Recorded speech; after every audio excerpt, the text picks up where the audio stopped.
Olá, pessoal. É um prazer enorme estar aqui com vocês, compartilhando um pouquinho do que eu sei, do pouquinho do que eu vivo, né? Nós vamos falar um pouquinho hoje sobre as plantas alimentícias não convencionais, as PANC, no seu contexto de conscientização, sustentabilidade e meio ambiente, tá? Eu me chamo Paula dos Santos Ribeiro, sou nutricionista, sou formada desde 2003, mas desde 2015 que eu trabalho agora com a parte de agricultura, né? Então eu digo hoje que eu sou nutricultora, nutricionista e agricultora. Me encontrei nesse mundo, né, da agricultura, fiquei muito apaixonada e eu vejo hoje que eu não consigo desvincular a nutrição da agricultura. Porque a partir do momento que eu começo a prescrever o que as pessoas precisam consumir, eu preciso ter a consciência daquilo, como aquilo que eu estou prescrevendo é produzido. Se aquilo demanda muito mais do meio ambiente, se demanda muito mais de mão de obra, se onde as pessoas estão produzindo esse tipo de alimento são pessoas que estão felizes, são pessoas que estão sendo escravizadas, o que está acontecendo nesse meio. Então eu hoje, enquanto nutricionista, não consigo mais desvincular isso. Então toda vez que eu vou fazer minha prescrição, eu já logo fico pensando nessa parte, tá? Então hoje eu digo que eu sou nutricultora. Então vamos conversar um pouquinho sobre as plantas alimentícias não convencionais nesse contexto que eu falei de conscientização, sustentabilidade e meio ambiente. Uma alimentação variada aumenta a probabilidade de consumir todos ou quase todos os nutrientes recomendados diariamente. Mas ao pensar em nutrição adequada, é importante também considerar todo o contexto de meio ambiente. Em 2003 foi lançado o Tratado de Nutrição Moderna na Saúde e na Doença, e os autores já alertavam sobre a importância de se considerar a sustentabilidade, meio ambiente e o problema mundial dos alimentos, escrevendo um tópico só sobre esse assunto, para vocês verem. Lá em 2003 já se falava sobre isso, tiveram um ponto nesse tratado só sobre esse assunto, né, dos cuidados que nós temos que ter a partir da nossa alimentação. Eles citaram uma referência ainda de 1975 sobre o contexto em que, cedo ou tarde, as políticas nacionais de alimentação e nutrição teriam que considerar os custos de consumo de energia e de água referentes a diferentes recomendações dietéticas. Então, preste bem atenção.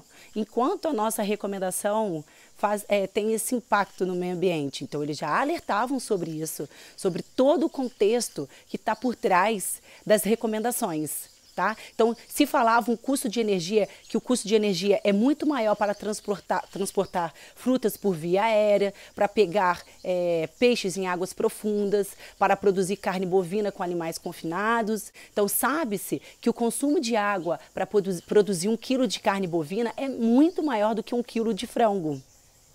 Frente a tudo isso que nós estamos vivendo, o que se falava em 1975 é o que está acontecendo hoje. Então, hoje, qual é a nossa luta? A luta está na sustentabilidade, na soberania alimentar, na valorização pelo que é produzido mais próximo da sua casa, pelo pequeno produtor, por quem cuida da natureza, por alimentos livres de químicas, de agroquímicos. Não é isso que hoje nós estamos buscando? Nós estamos buscando exatamente isso, a nossa luta não está dentro disso, a gente fica falando o tempo inteiro, fica fazendo todo esse movimento justamente para esses pontos. Isso é o que já se falava lá em 1975, né? Então hoje a nossa alimentação, ela abrange muito mais que pensar apenas em atingir os nutrientes necessários. Atinge tudo que envolve desde que o alimento foi produzido, mão de obra, desmatamento, consumo excessivo de água, uso de agroquímicos, dentre muitos outros pontos a serem analisados, até chegar na sua mesa.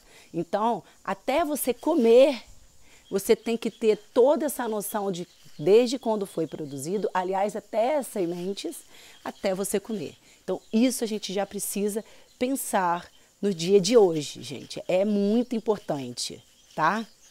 Então, graças a Deus, no mundo inteiro a consciência ecológica despertou, né? Então, segundo a professora Ana Primavera, é uma pessoa importantíssima que deixou um legado imenso no nosso mundo aí da agricultura. Então, segundo essa professora, a professora Ana Primavera, a saúde humana é cada vez mais afetada não somente pelos resíduos químicos, mas também pelo baixo valor biológico dos alimentos que não nutrem mais. Eles estão cada vez com menos nutrientes e a gente precisa comer mais para poder ter uma quantidade maior de nutrientes, sendo que a gente poderia ter alimentos com bastante nutrientes e a gente poderia comer menos, que a gente já estaria com uma concentração de nutrientes enormes. Mas a gente está sendo muito afetado por isso daí e a gente precisa melhorar esse quadro.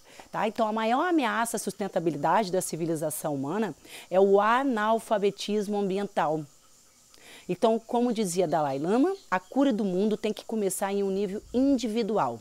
Se não podemos modificar o nosso comportamento, como esperar que os outros o façam? E isso é verdade, né? Então, a gente precisa sair desse analfabetismo ambiental e começar a pesquisar mais, a se inteirar mais nessa parte ambiental, conhecer as plantas, conhecer como elas são produzidas, se elas demandam muito do meio ambiente ou não, se eu posso comer, se eu não posso comer. Então a gente precisa sair desse analfabetismo ambiental para que a gente ajude, né, coopere com esse momento da sustentabilidade, ok? Vamos melhorar isso daí, hein?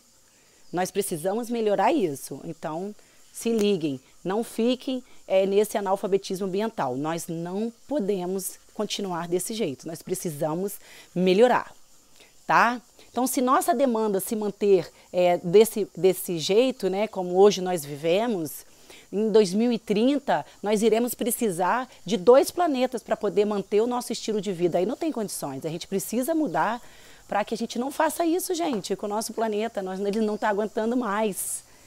E todas as nossas atividades representam algum tipo de pressão sobre o meio ambiente no qual vivemos, todas. Do que você come, do que você faz, tudo vai ter um impacto no meio ambiente, tá? E é nesse exato ponto que a gente vai falar um pouquinho sobre as plantas alimentícias não convencionais. Como que elas entram nesse ponto de meio ambiente? Conscientização, sustentabilidade e meio ambiente. É aí que eu quero conversar com vocês. Um ponto da alimentação que a gente pode melhorar, fazer a nossa parte também. Tem várias partes que a gente pode trabalhar, mas com as plantas alimentícias não convencionais é uma parte importantíssima que dá também para a gente poder trabalhar nesse contexto. E é uma área que eu trabalho, então eu estou dentro da agricultura, é onde elas crescem, né, espontâneas, ou então são onde a gente cultiva de uma forma mais fácil e eu quero conversar um pouquinho com vocês, dividir um pouquinho isso aí com vocês, tá bom? Então, vamos continuar. Mas o que são as plantas alimentícias não convencionais? O que são as PANC? Então, as plantas alimentícias não convencionais, elas são plantas que antigamente nossos avós, os nossos tataravós, trisavós que sejam, eles consumiam naturalmente e depois isso foi se perdendo e hoje pouco a gente consome, poucas pessoas consomem essas plantas. Então elas nos tornam o quê? Não convencionais. Estima-se que 10% da nossa flora nativa, né, cerca de 4 a 5 mil espécies de plantas, elas sejam alimentícias. E culturalmente nossa alimentação ela é baseada em quê? Em pequeniníssima parcela disso daí. Se a gente for parar para analisar, a gente fica tão na monotonia, né, do alface, do agrião, da rúcula, isso quando as pessoas consomem, ok? A gente ficou muito restrito no brócolis, couve-flor, alface, agrião, espinafre. Então, cerca de 4 a 5 mil espécies são alimentícias e a gente ficou restrito, sei lá, no máximo umas 20 plantas. Para e pensa aí na sua alimentação, vê quantas que você consome para você ver. Dentre essas de 4 a 5 mil, vê quantas que você consome. Você vê como nós estamos no analfabetismo ambiental e que a gente precisa sair. Então, quando a gente fala de plantas alimentícias não convencionais, o que aqui para mim, no estado do Rio, pode não ser convencional, para uma pessoa que vai estar em outro estado, pode ser super convencional. Então, para ela poder ser determinada como não convencional, fica de acordo com cada local. Tá? Um local daquilo não vai ser convencional, no outro ela já vai ser super convencional. Aqui pra gente taioba é convencional e tem vários outros lugares que a taioba é não convencional. Então o açafrão aqui fica convencional, em vários outros lugares não vai ser convencional. Jambu, lá pro Amazonas, é super convencional, aqui pra gente é super não convencional, a gente não tem esse hábito. Então as plantas alimentícias não convencionais, elas não são fixas assim, depende de estado para estado, de cidade para cidade, do que seja. É aquilo que não é convencional no seu costume, que isso faz uma diferença enorme. E outra coisa, tem plantas que são super convencionais e que tem partes não convencionais, vamos falar? A banana, por exemplo, as pessoas têm o hábito de quê? A banana madura, mas a banana pode ser consumida verde, a banana tem a parte do palmito da banana, palmito, né? O miolo do seu pseudo-caule. Banana é convencional, mas tem partes não convencionais. Mamão. Mamão é super convencional, a fruta madura, mas a fruta verde já não é convencional. Então, tem parte de plantas convencionais que também não são convencionais. Tá? Então, além de partes, então a gente fala de sementes, a gente vai falar de rizoma, de raízes, de folhas, de várias partes de plantas. Não necessariamente a planta ela tem que ser toda convencional ou não convencional. Ela pode ter partes não convencionais. A partir do momento que aquilo não é o nosso costume, ela não é convencional. E a gente precisa entender isso, a gente precisa conhecer isso para que a gente consiga colocar isso no nosso estilo de vida. O mais legal que a gente precisa aprender, para a gente poder sair desse analfabetismo ambiental, é a gente saber identificar próximo da gente o que a gente pode consumir, aquilo que nasce espontâneo, ou então aquilo que também é fácil de produzir e que a gente pode ter perto de casa. Por exemplo, se vocês forem olhar no vasinho de plantas de vocês, provavelmente vocês vão encontrar plantinhas que vocês não sabem. Então pesquisem na internet, procurem livros. O professor Valdeli Knupp tem um livro maravilhoso dele, das Punk. É maravilhoso, vale a pena. Essa é a Bíblia das plantas alimentícias não convencionais. Ali tem fotos, tem um jeito de vocês identificarem. Então, peguem comprem esse livro, adquiram esse livro e assim vocês vão aprender a identificar aqueles que nascem no seu vasinho de planta, aquele que vai ter às vezes no terreno baldio, mas muito cuidado. Não saiam pegando as plantas para poder consumir, mesmo aquelas que vocês já estão identificando, não saiam pegando plantas de tudo quanto é lugar. Por quê? Tem lugares que são contaminados, onde tem bichos, né, que vão fazer cocô, que vão fazer xixi, muita poluição, água suja. Então, muito cuidado. O que vocês podem fazer é colher as plantas desse local e levar para plantar em outro lugar. Aí sim, quando produzir, vocês vão poder consumir. Mas não saiam pegando de qualquer lugar. Vocês precisam escolher, saber fazer essa seleção de onde vocês vão pegar essas plantas espontâneas. Mas não fiquem apavorados. É só pegar e plantar em outro lugar, ou então identifiquem e quando vocês verem num lugar legal, vocês colhem essa planta aí para poder consumir. E qual é a relação das Punk com a fome mundial? Nós sabemos que os legumes, verduras e frutas são alimentos importantíssimos no fornecimento de vitaminas, sais minerais, fibras, fitoquímicos, carboidratos, gordura. E com o crescimento do uso de alimentos industrializados, as mudanças no padrão alimentar foi muito grande, né? Com a diminuição do consumo desses alimentos, e aí acabando diminuindo esse fornecimento de nutrientes importantes para a nossa saúde, né? Hoje a gente já sabe que os industrializados, nossa mãe, vem aí de forma avassaladora na nossa vida, na vida das pessoas, o consumo está cada vez maior, trazendo tantos malefícios para a nossa saúde, né? E a gente precisa aprender o que é o seguinte, por exemplo, a gente já tem um desperdício enorme. Normalmente, se vocês forem olhar na hora de vocês produzirem os seus alimentos, vocês vão ver que vocês desperdiçam muitas partes dos alimentos. Vocês vão ver que vocês colocam no prato e acabam jogando fora, né? Não come tudo, coloca demais, não come tudo, joga fora.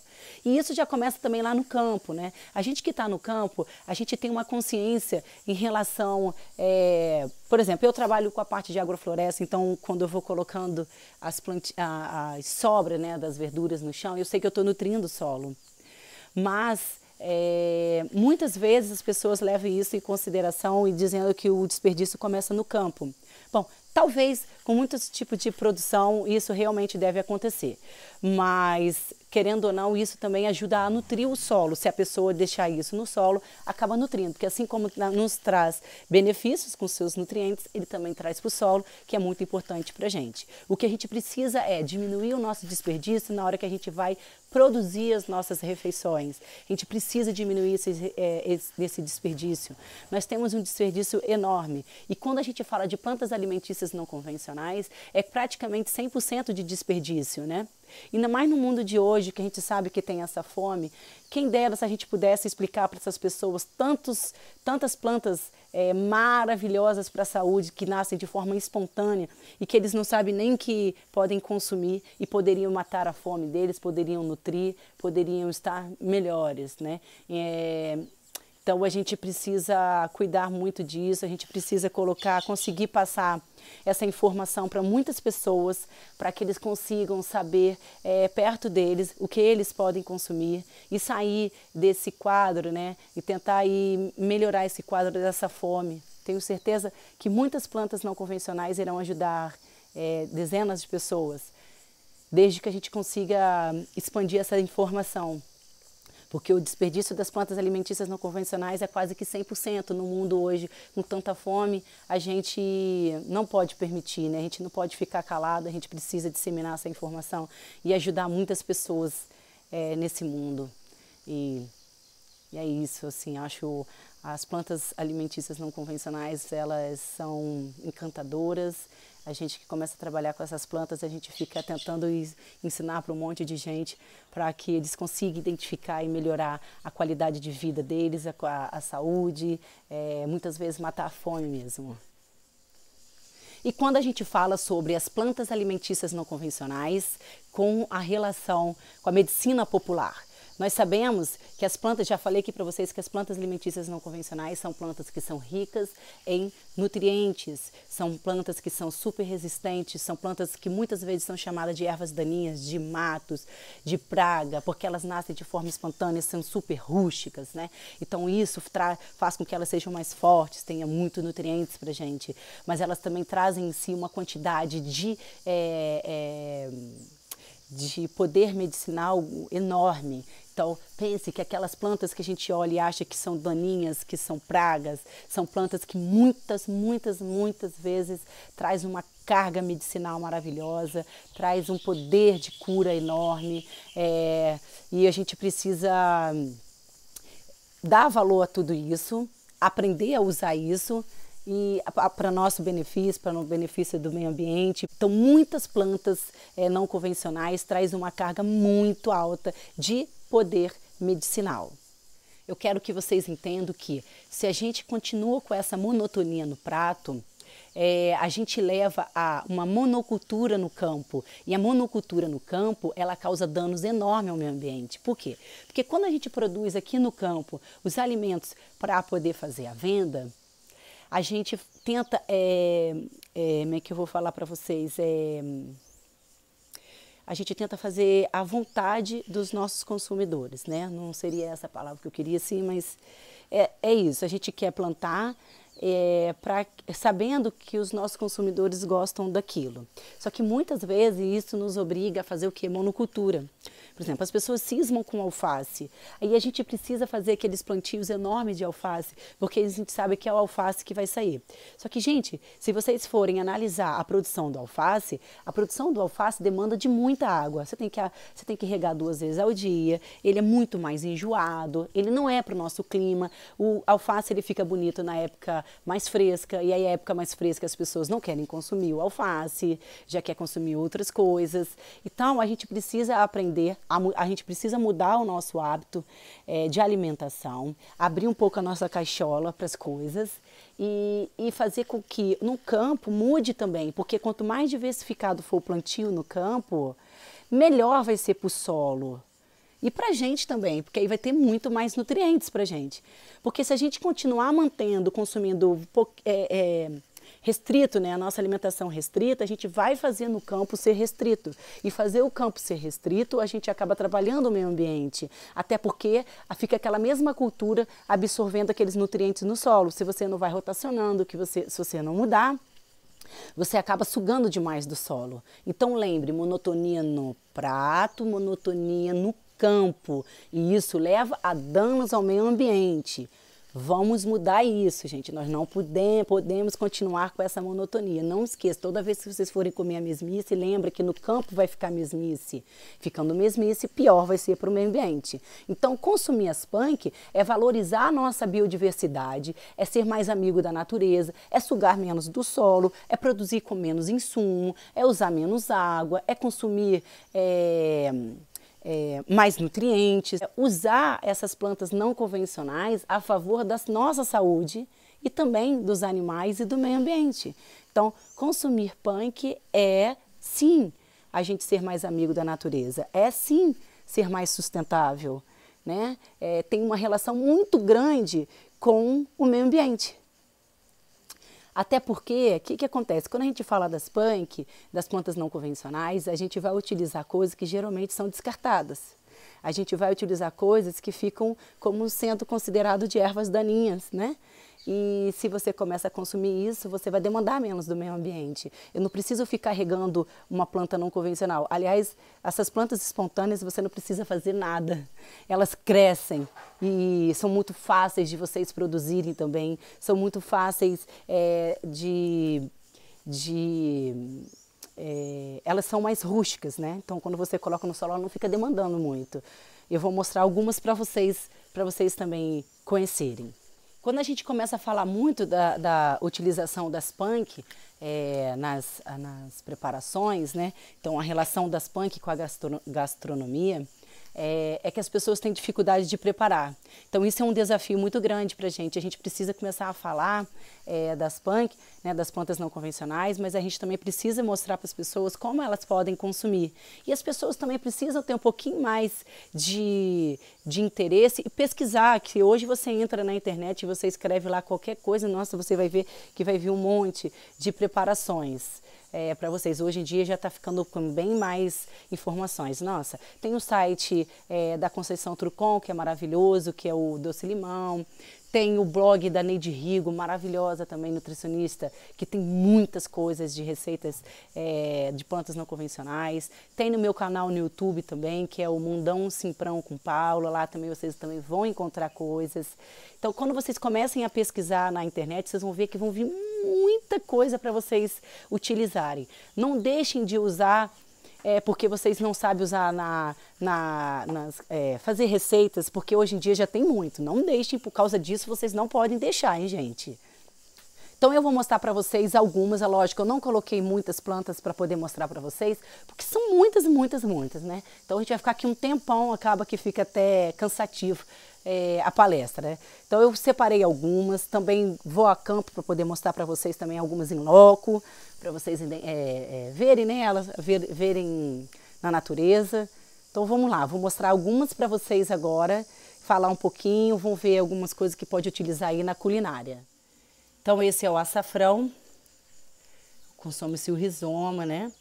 Um açafrão que ou pode ser chamado também de cúrcuma, cúrcuma longa. Tem um uso alimentar, né, como condimento, também tem um valor medicinal enorme.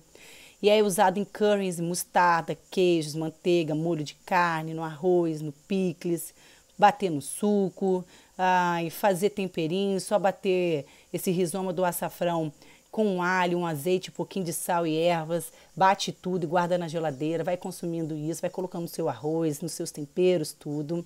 Suas folhas também podem ser usadas para embrulhar peixes, né, durante o cozimento, ou para assar, dando aroma e sabor, além de ser ecológico. Sua flor também é comestível, é uma delícia por sinal, gente, mas ela é mais difícil de produzir, não é sempre que vocês vão ter a produção das flores aí no açafrão. O açafrão, depois que você planta, você colhe quando as folhas começam a ficar feias, dá mais ou menos aí de 8 meses a quase um ano para poder colher. Então esse é o açafrão. Nós temos também a alfavaquinha, conhecida como alfavaca, que é um ingrediente importante, né, assim, para temperar sopas, caldeiradas, outros pratos também com carnes, peixe. É espontânea, a alfavaquinha é super espontânea, é sazonal, então é sempre que vocês vão encontrar alfavaquinha, né? Depende aí da época. Temos também a aroeira pimenteira, pimenta rosa, Tenho certeza que muitos de vocês devem conhecer a pimenta rosa, que já é vendida em mercado, mas tem lugares que ela é assim, tem uma quantidade enorme e a gente acaba aí nem consumindo, né? O pessoal tem que aprender que além de ter uma função maravilhosa, ela também é assim, né, como nutricional, né? Em seus frutos, que é essa partezinha vermelha, tá vendo? Ó, que são essas bolinhas vermelhas, que é chamada de pimentinha, mas elas não são apimentadas, gente, tá? Eles são usados para diversos pratos, como peixe, carne, doce. Tem aquele chocolate, né? Chocolate com pimenta. É essa pimenta que na maioria das vezes é usada. Fica muito gostoso. Mas assim, eu uso para temperar vinagre, eu uso para fazer massalas, muitas coisas. Então, façam aí o uso como temperos, mas é claro, sempre com cautela, nada de exagero, que é um tempero. O valor medicinal dele também é altíssimo. Essa aqui já é essa peixe, nasce espontânea nos pastos, nas plantios, nas plantações e tudo. É conhecida também como cambará em alguns lugares, né? Guaçu, cambará-açu. Suas folhas, elas podem ser consumidas a dorê ou a milanesa, tornando-se altamente crocante e saborosa. Muitas pessoas preferem desse jeito, mas é claro, nós sabemos que fritura não é um tipo de preparo que é para consumir com frequência, vez ou outra, tudo bem. Mas vocês também podem fazer refogadinho, vocês podem botar no arroz, você pode colocar no omelete, vocês podem fazer diversas outras formas, e não somente dessa forma a milanesa, como as pessoas na maioria das vezes consomem, tá? Suas folhas têm grande aceitação, né? Por ter esse sabor parecendo, as pessoas associam muito com peixe. E seus brotos também são usados num xarope, né? Para tosse. Eu uso demais o aça-peixe nos meus xaropes aqui para tosse e nas minhas tinturas também para essa parte respiratória. Esse aqui já é o almeirão roxo, é o almeirão também conhecido como língua de vaca, é um almeirão maravilhoso, muito fácil de produzir. Nossa, não demanda quase nada de água. Ele brota no chão, porque ele vai disseminando através daquele, tipo um pomponzinho que dá, e com vento aquilo vai espalhando pela plantação toda e ele fica para tudo quanto é lado. Não precisa fazer nada, ele já produzindo muito fácil, não demanda de quase nada de água e é uma delícia, não tem nada de amargo. Muito bom. Pode usar em saladas, recheio de bolinho, tortas, sanduíches. Nossa, fazer refogado puro, misturar com outras coisas. Eu adoro fazê-lo refogadinho puro. E ele é rico em potássio, em ferro, vitaminas A, B1, B2, vitamina C, é rico no pigmento antocianina, né? Então ele previne dos danos do sol, ajuda aí a combater o câncer, diabetes, processos inflamatórios, auxilia na função cognitiva. Então é maravilhoso nessa parte medicinal, maravilhoso na parte nutricional, automaticamente maravilhoso para a nossa saúde.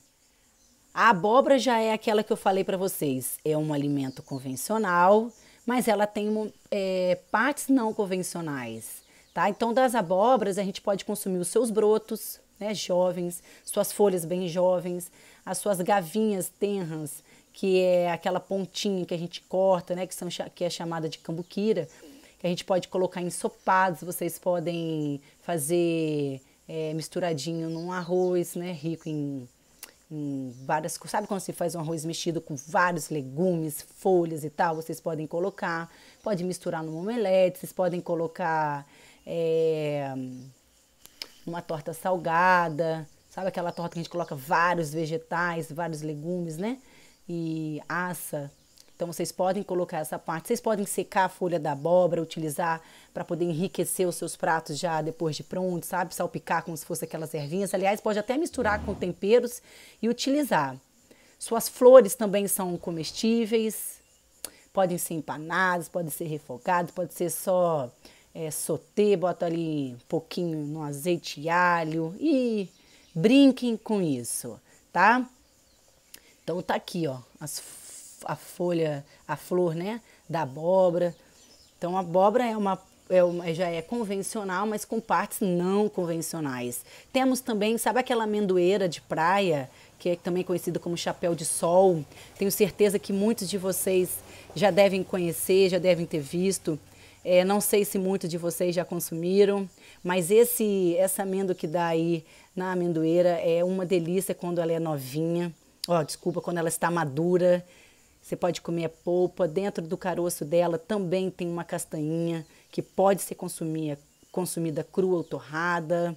Vocês podem fazer suco da polpinha que tira dessa amêndoa quando ela está bem amarelinha. Vocês podem fazer geleia. Vocês podem fazer com a castanha que tira de dentro da semente dela. Vocês podem fazer biscoitos, pães, sobremesas. Utilizem, gente.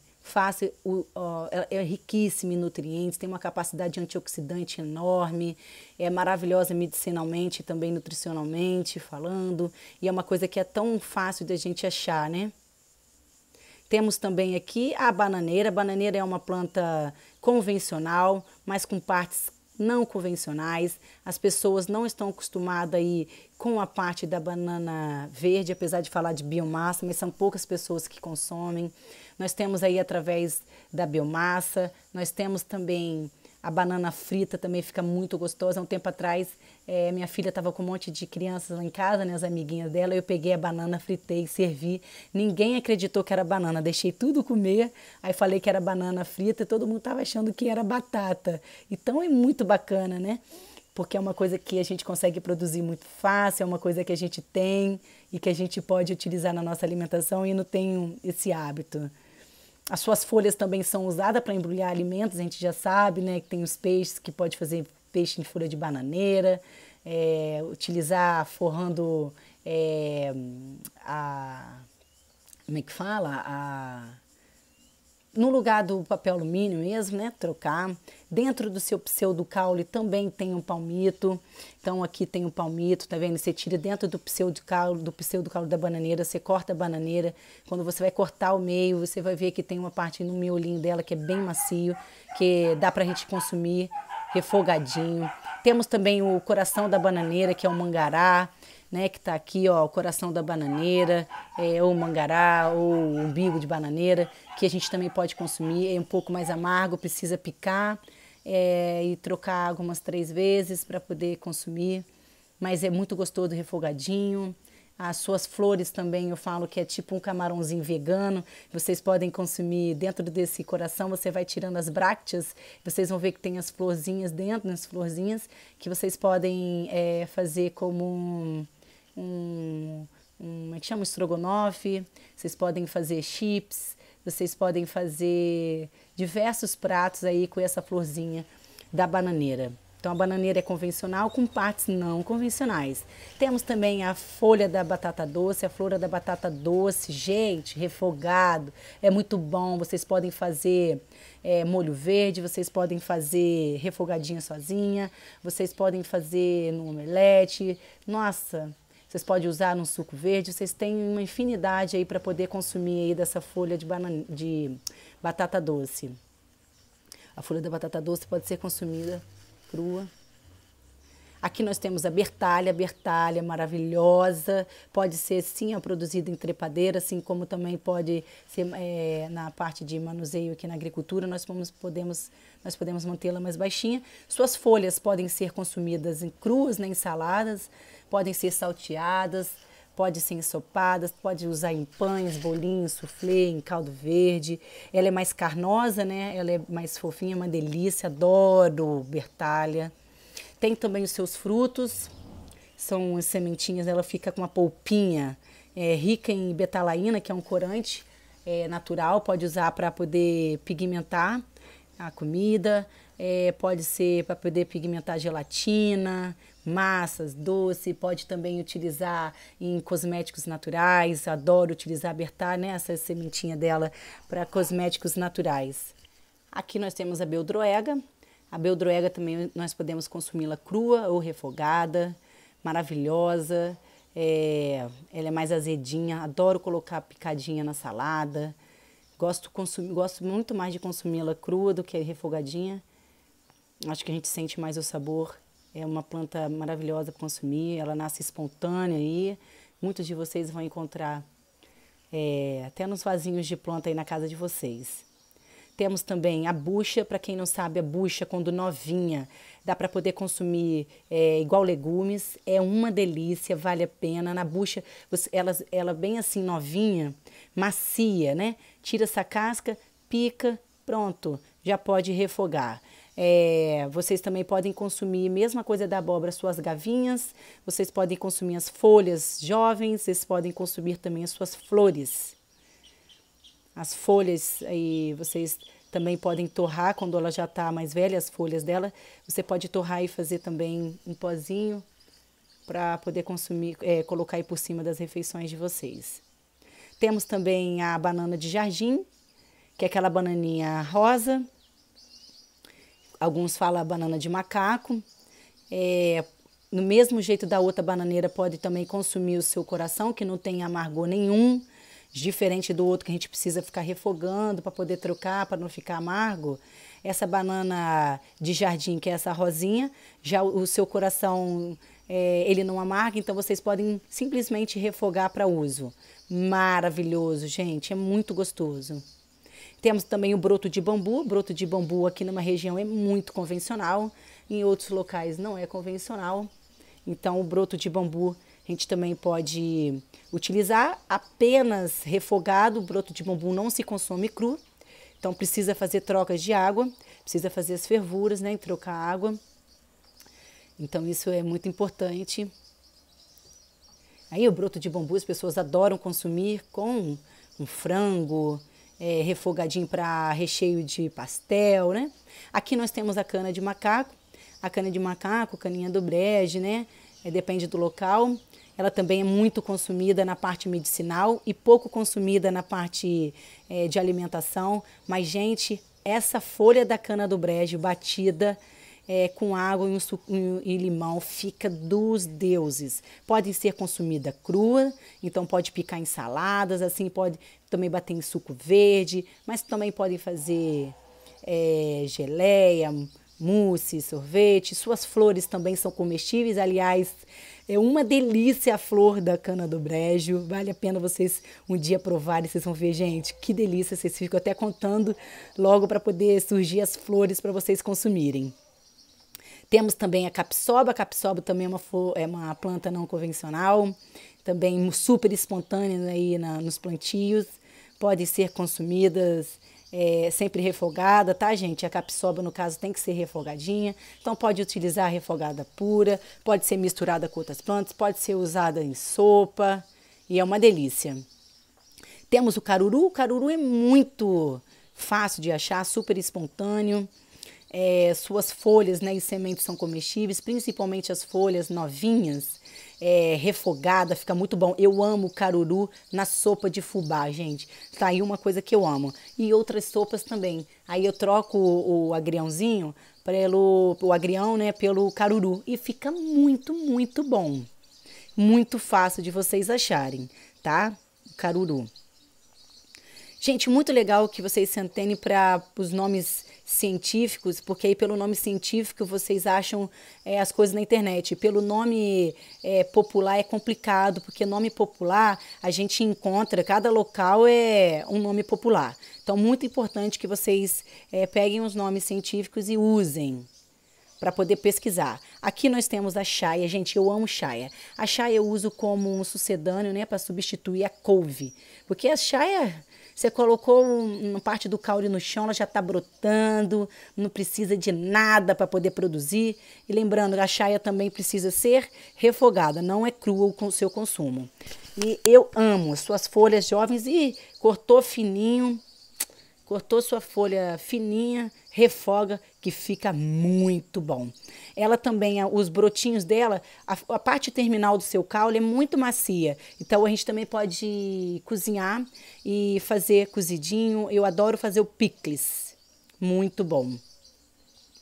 Nós temos também a crepe japônica. A crepe japônica é uma planta também super espontânea, muito, muito suave, consome-se crua ou refogada, é muito boa, muito, eu adoro crepe japônica. Ela dá essa florzinha, uma florzinha amarelinha, um pomponzinho também, bem legal crepe japônica. Temos também o chuchu é convencional com umas partes não convencionais.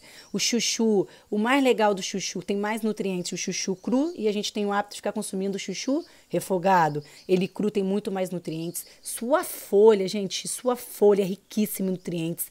Então vocês podem refogar a folha de chuchu, vocês podem secar a folha de chuchu e craquelar tudo, né? Usar o seu pozinho, vai ser maravilhoso. Até ela dá um tubérculo também na sua raiz que consome-se cozido igual batata. Muito legal. O negócio é que a gente fica com pena, né, de ficar tirando, mas ele tem e é uma delícia. Temos o dente de leão. O dente de leão também é maravilhoso para a saúde. O dente de leão, ó, ele tem um aspecto bem de dente, ó. E ele abre, né? Tipo uma mandala. Ele não vai crescendo no caule, ele vai abrindo assim. Ele dá essa flor amarela, depois ele vem dando um pompom branco. Aquele que a gente antigamente, quando criança, sabe? A gente fica soprando. Então, esse é o dente de leão, que pode ser consumido cru e refogado, então pode ser em salada, pode ser salteadas, pode ser em bolinhos, pode ser omeletes, no que vocês quiserem. Os seus botões florais também são comestíveis e suas raízes também podem ser utilizadas. Na parte de medicinal é riquíssima, o seu valor medicinal é altíssimo, é maravilhoso para a saúde, riquíssimo em inulina, sendo considerado até um prebiótico aí. Para a saúde intestinal é maravilhoso. Nós temos também aqui a erva de jabuti. É uma erva também, olha só, espontânea, maravilhosa. Tenho certeza que vocês vão encontrar por aí. Às vezes vocês não olharam, mas quando vocês começarem agora a pesquisar, vocês vão ver que já tem aí perto de vocês. Super macia, super gostosa. Vocês podem consumir crua ou refogada, então pode ser em salada, refogadinho, misturada. Faz o chá, tem também valor medicinal. Temos também aqui a erva tostão ou agriãozinho selvagem. Temos aqui também a erva tostão ou agriãozinho selvagem, que pode também aqui, é uma delícia, super espontânea, ó, essa daqui, tá vendo? O agriãozinho selvagem e super espontânea, produz muito. É bom sempre colher, né, na parte mais sombreada, porque elas ficam mais macias e também maiores.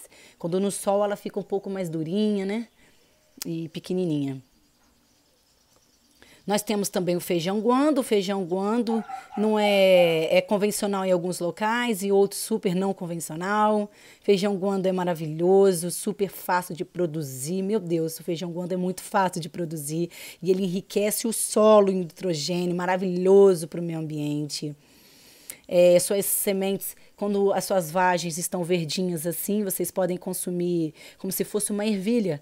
E quando ela já está sequinha, aí sim a gente colhe e faz o seu consumo como se fosse um feijão. Eu adoro consumir na salada, então eu cozinho o guando e misturo depois com várias coisas para salada. E até o broto de feijão guando, que não é tradicional, né?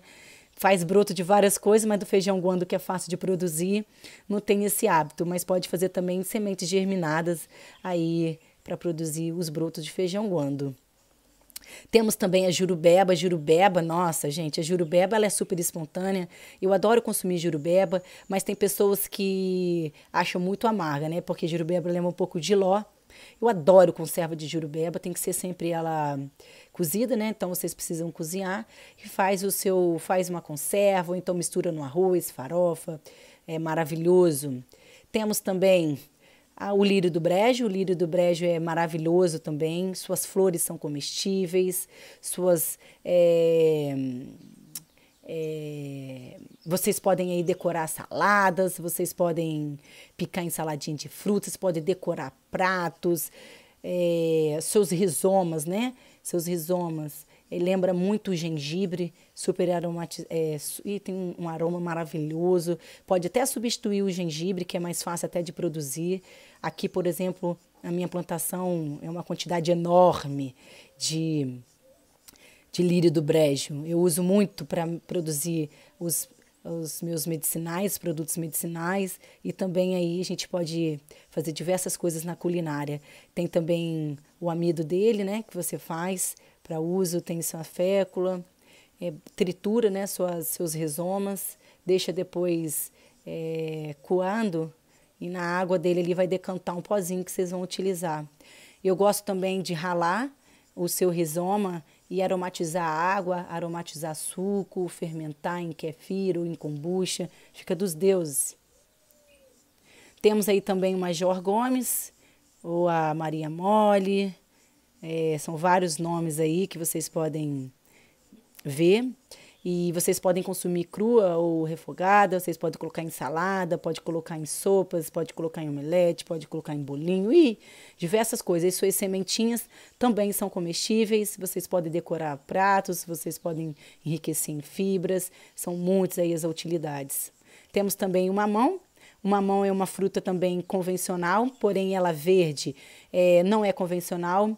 Vocês podem utilizar o fruto verde para poder substituir chuchu. Então, vocês podem utilizar aí em maionese, pode ser refogado sozinho e diversas coisas. E no miolo do caule do mamoeiro, bem na parte basal, ele tem um miolo que faz doce, né? Conhecido como doce do pau ralado. Eu já fiz farofa, várias outras coisas que ficam uma delícia. Então fica mais aí uma utilidade aí do mamoeiro na parte não convencional. Temos o melão de São Caetano.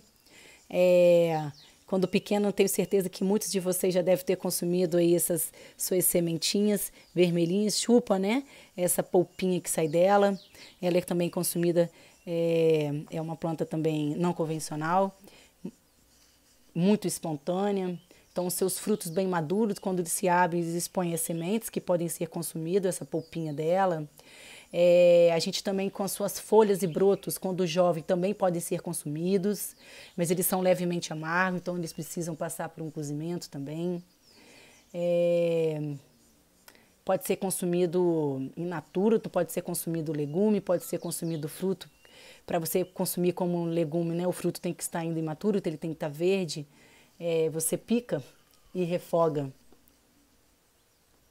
Temos também a Maria Pretinha, que suas sementes, seus frutinhos só podem ser consumidos quando eles estão assim, tá? Bem pretinhos ou roxinhos, que estão bem maduros. É uma delícia. Já fiz várias vezes geleia de Maria Pretinha, fica muito gostoso. Mas o mais gostoso mesmo é você pegar no pé assim ó, e já consumir, que é conhecida também como erva moura. Sempre só quando tá pretinha. Seu frutinho verde, ele é tóxico, tá bom? Muito gostoso. Suas folhas e ramos, quando novinhos, também são consumidos sempre cozidos. E muito utilizada na parte medicinal também. Temos a moringa. Moringa também é fantástica. Ela é toda comestível, riquíssima em nutrientes. Suas folhas podem ser consumidas, refogadinha, igual couve, pode ser colocada em omelete, em tudo que a gente já vem falando aí. É muito bacana. Temos também aqui a Ora Pronobis. A Ora Pronobis é muito fácil de produzir. Muitos também já conhecem. A Ora Pronobis já nem está ficando tão não convencional assim, né? Pode ser consumido em sucos, pode ser consumido em sopas, pode fazer geleia, pode fazer licor e né, os seus frutos, no caso. Não sei se vocês já viram o fruto de Ora Pronobis, mas é uma bolota amarela e muito gostosa. Mas na maioria das vezes, ainda mais assim no plantio, igual o trabalho que a gente vai tirando sempre, é difícil dar os frutos porque a gente faz a poda direto desses brotinhos, que é o mais gostoso de consumir, que nem fica com os espinhos. As suas flores, né, também podem ser consumidas. É uma verdura muito rica em proteína. É uma maneira que você consumir proteína muitas vezes até de graça, porque tem cercas, né, de tudo quanto é lugar e tal. Ela dá muito espinho, a Ora Pronobis, quando deixa para cerca. E aí a gente tenta ficar manuseando aqui de uma forma que ela fica mais baixinha e vai pegando os brotos. Esse é o peixinho da horta. Muitas pessoas aí adoram consumir empanado, substituindo um peixe. Mas pode ser utilizado refogado, pode ser utilizado de várias maneiras que vocês quiserem. Esse é o peixinho, tá vendo? E aí ele bem peludinho, né? Então a gente tem que evitar ter o contato muito com a terra, que é difícil de tirar. Temos também o picão branco, que é conhecida como a guasca. A guasca é maravilhosa também. Ela produz espontânea numa plantinha, não precisa fazer nada. Ela cresce, na sua época, ela cresce mesmo muito na plantação. E ela pode ter que ser consumida tanto crua quanto cozida. Se você secar, você pode utilizar como se fosse um tempero, né, como se fosse uma erva sequinha. Uma delícia, adoro a guasca. Temos também o picão preto, o pessoal consome muito o picão na parte medicinal, né, pensando em fígado, pensando em icterícia, mas o picão preto é maravilhoso, refogado, não tem nada de amargo, ele novinho, super macio. Vocês utilizem aí para poder fazer chás e depois pega aquilo que vocês utilizaram e refoguem, ou façam no arroz, ou colocam num omelete, ou faz um bolinho, ou faz uma torta salgada, ou façam molho verde, fica muito bom. Temos também a pariparoba, na Mata Atlântica é muito encontrada. Suas folhas jovens, elas são alimentícias, né? São comestíveis. Sempre cozida, precisa passar numa água quente, elas precisam de calor. Pode ser utilizada como couve, pode ser utilizada para embrulhar alimentos, para substituir o alumínio, o papel alumínio. Pode ser utilizada para fazer charutos. Tá bom? Várias coisas aí para a gente poder utilizar a tapariparoba. Temos também a taioba, né? A taioba também é um alimento aqui na minha região, já nem é não convencional, aqui é super convencional. Taioba é um alimento maravilhoso. As pessoas às vezes deixam de consumir com medo de não saberem fazer a identificação certa, mas não deixe de consumir a taioba por isso. Pesquisem, procurem com fornecedores que vocês terão mais segurança. Taioba precisa estar na sombra. Taioba de lugar com sol rachando vai ter uma probabilidade maior de dar aquela sensação de pinicância na garganta. Então, taioba gosta de sombra e umidade. Prestem bastante atenção nisso. E a taioba, muitas pessoas desperdiçam seu talo, mas o talo da taioba pode ser comestível. Tira a pelinha que revolve ele, né? Envolve e faça um refogadinho. Fica muito bom. Temos também a tanchagem, Plantago major, né? Nome científico, é muito utilizada na parte medicinal, mas ela pode ser também utilizada na alimentação. Ela já é mais amarga, então vocês também podem aí refogar. Pode a parte também das suas sementinhas, tá bom? Essa partezinha que vocês podem também cozinhar para poder utilizar. Quando ele está sequinho, utilizem trocando, substituindo fibras. Você pode colocar por cima de pães, pode colocar por cima de saladinha de frutas. Ela tem uma mucilagem chamada psyllium, que é maravilhoso para a saúde intestinal, mas assim, maravilhoso mesmo. Então, procurem aí a tanchagem para vocês consumirem. Temos a trapoeraba, né, nos plantios aí o pessoal fica desesperado falando que é uma praga, né? Mas a trapoeraba ela também é comestíveis, as trapoerabas são comestíveis. Suas flores, né, são comestíveis, você pode colocar aí para decorar pratos, saladas, várias coisas. Seus talinhos, quando novinhas, fica bem macio, então pode consumir refogadinho. Temos também o trevinho também é consumido, comestível, né? Só não é para ser consumido com muita frequência, porque é rico em ácido oxálico, então em grandes quantidades pode prejudicar os rins, causar alguns problemas de saúde.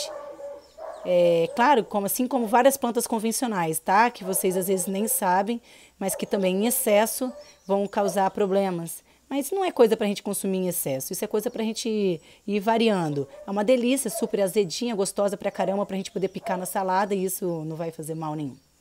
Coloca ali um pouquinho. Bem característica, ó, vocês olharem ela dessas inflorescências, ó. Essa é a tiririca. Nossa, a tiririca dá um desespero na plantação, né? Que ela lastra, ela é muito resistente, abafa as outras plantas e tal. E a tiririca ela tem um rizoma, né, redondinho, tipo uma batatinha, que pode ser utilizada para fazer leite, farinhas, né, em bolos, biscoitos, utilizar em vitaminas. Na Espanha fazem uma bebida com esses tubérculos. Eles batem esses tubérculos com um pouco de água, baunilha, canela, gelo e açúcar e servem. Essa é uma bebida muito conhecida lá, né? Bem tradicional lá na Espanha. E na base da planta, né? Ela tem uma base que é chamada tipo um palmitinho, que é uma base bem macia e pode ser também consumida. Bem na base dela, ela vai ter uma partezinha macia que pode ser consumida.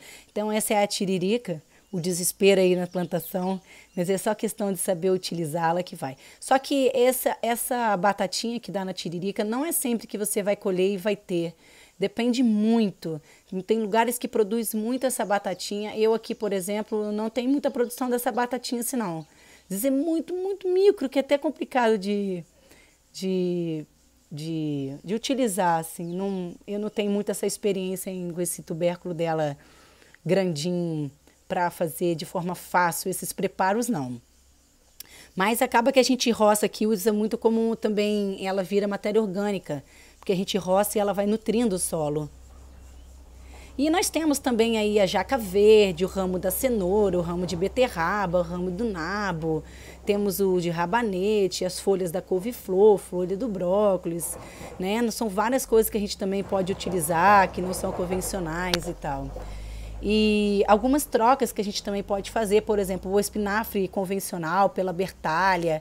É muito mais fácil produzir a bertalha do que um espinafre convencional, além de ser mais sustentável, porque utiliza menos água. Eu planto a bertalha, eu não preciso mais plantar a bertalha, ela sempre vai produzir. O espinafre, depois que eu colho, eu preciso replantar, eu preciso regar. A bertalha eu não preciso fazer nada. Se eu regar a bertalha de 1 a 2 vezes por semana quando ela está crescendo é o suficiente. Depois que ela está adulta, eu não preciso nem olhar para ela. A couve também, trocar pela chaia, é uma verdura de árvore maravilhosa que também pode consumir. O almeirão convencional pelo almeirão roxo, a alface pela crepe japônica, a couve-flor, ela demanda muito mais água do que o brócolis. Então, algumas trocas que a gente pode fazer que serão maravilhosas e que a gente possa aí sair da caixinha e abrir um pouco a cabeça para os novos sabores, dar o valor ao que nos fornece mais nutrientes e que ao mesmo tempo é mais amiga da natureza. Então, eu termino aqui essa palestra agradecendo ao nosso maior influenciador das punk, nossa maior referência na área, que é o professor Valdeli Knupp, uma pessoa que eu adoro, já fui no sítio dele, sempre que posso falo com ele, é uma pessoa que eu tenho muito apreço e que a maior referência em nossa, já falei para vocês, adquira o livro dele que vale a pena, vocês vão adorar.